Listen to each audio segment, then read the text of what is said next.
Welcome to the Deep Dive. Today, we're jumping right into a really packed episode of WWE RAW from May 26th, 2025, over on Netflix. Yeah, a lot happened. We've sifted through the recaps, the reports, basically condensed it all for you. Exactly. The mission, as always, is to give you the highlights, the big surprises, and what it all might mean without you having to wade through everything yourself. Consider it your quick guide to a night that was, well, pretty unforgettable. Lots of moving pieces. Okay, so let's start with the women's division. Big return, Liv Morgan. Right, yeah. Her popping up in the Judgment Day clubhouse, that was unexpected. Right in the middle of Roxanne Perez and Dominic Mysterio's moment. Talk about making an entrance. And she mentioned Raquel Rodriguez, something about being kept in the loop. Uh-huh. Which hinted at maybe some kind of plan or alliance between them. But, well, that seemed to fall apart pretty quickly. It really did. Because later on, Liv's in a match against Kairi Sane.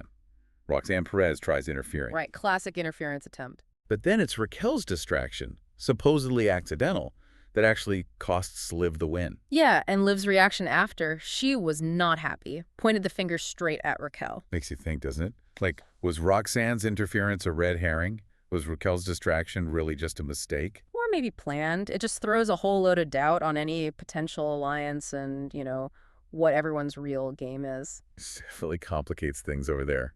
Okay, shifting gears, Seth Rollins. Ah, yes, Rollins opened the show. He was out there with Paul Heyman, Braun Breaker, Bronson Reed. Quite the crowd. And he laid it out pretty plainly. He wants the Money in the Bank contract. Said it was about gaining power. It's a smart play, strategically. Yeah. That briefcase, it lets you call your shot whenever you want. He's not just aiming for a title match. He wants control, the timing. Would definitely ruffle some feathers. Guys already aiming for the top spot. That's for sure. And that ambition led straight into a triple threat match. Rollins versus Finn. Fence is high there. You know a rematch is coming. Definitely sets the stage. That rivalry's got legs. And finally, a bit of brutality between old friends.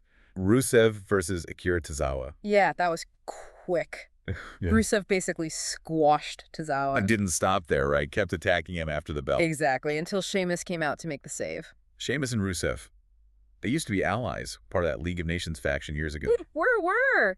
Adds a whole other layer to it, doesn't it? Seeing them face off like that, with Sheamus stepping in for Tozawa. You gotta wonder what caused the bad blood there. Yeah, a lot of history boiling over. True. So, quick wrap-up. Liv's return causes chaos. Rollins aims for power but gets blindsided by Punk. Gunther and Jey reignite their feud. And Rusev and Sheamus are suddenly at odds. It's all tangled up, isn't it? The returns shake things up. Old rivalries get new fuel. It's building this really interesting, a complex picture. Absolutely. Which brings us to our final thought for you listening. With everything that went down, the surprise returns, the title ambitions heating up, these sudden betrayals or confrontations, what single moment from this Raw do you think is going to cause the biggest waves in the next few weeks? Yeah, which thread pulls the hardest? It'll be fascinating to see play out. It really will. Thanks for joining us for this deep dive.